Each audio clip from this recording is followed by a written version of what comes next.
So now we will go to everyone's favorite segment, the mailbox questions. And the first mailbox question goes right off the topic we were talking about. Who is your early pick to win the NBA Finals and why? Probably the Nuggets. I'm not a Nuggets fan, but I just don't see anybody being Jokic, you know. Like it's just frustrating to see somebody, no offense to Jokic, obviously. It's just a struggle. It's frustrating to see someone as an athlete like me, you know, he doesn't epitomize an athlete, you know, but I had but he's super duper uber skilled. So what he lacks in athleticism, he makes up 100-fold with skill.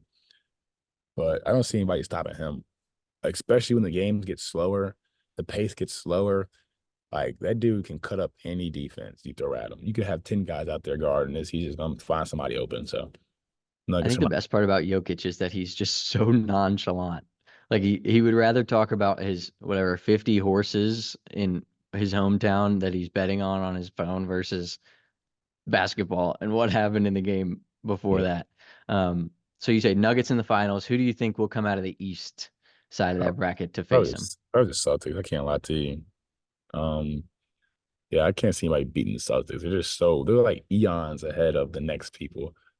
Bucks, they can't get right. So Yeah, I'm inclined to agree. I think that Clippers Mavericks matchup in the West will be interesting because both of those teams are like streaky good. They've had guys like Kyrie that have won things, Kawhi, Paul George, they're tough to stop. So that 4 or 5 matchup is one that pops out to me, but I'm sort of on the same accord. I don't know how those young teams like Oklahoma City will fare, Timberwolves will fare, but the Nuggets, they've proven they can do it, and they've proven that they've been a consistent enough team.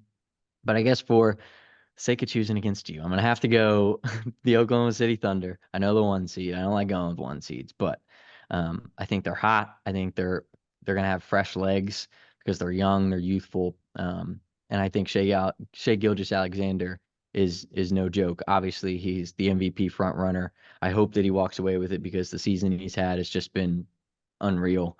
Leading a team that was so bad in the lottery in the last couple of seasons to a number 1 seed in the hardest conference in the NBA.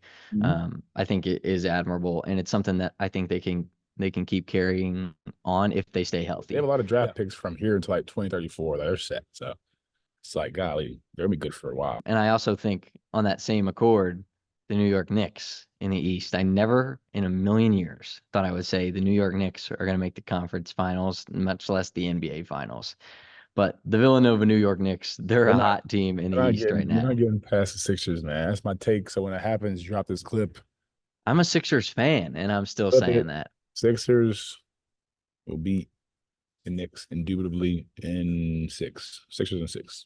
I'm just very worried about Joel. And as Uh, much as I love Joel, and he is one of, if not my favorite players, those knees are like spaghetti noodles. And I really, really hope nobody takes a bite out of one because Joel would hit the floor faster than you can blink. And I really don't want to see that. But as long as Nicholas Batum did what he did last game, so I'm saying fourth quarter. yelling, why the heck Batum in? Oh, Because he can hoop. yep. That's why. So I guess I would say the way Brunson's playing for the Knicks, their supporting cast has been electric. They have a handful of guys that can go for 30. I don't think a team like the Magic or the Cavaliers really have a shot. The favorite, I think, obviously is Boston because they've been there. Jason Tatum's a hungry guy, but they also haven't been playing well. Up 30 against the Hawks last week and ended up blowing it. And like Yeah. you said, I don't think Milwaukee really has it together. So I think it'll be a surprising team out of that East, if not the Celtics. Um, so yeah, it'll be interesting to see how it plays out. The West too. The West just has so many characters. You never know who's going Yeah. to come out on top.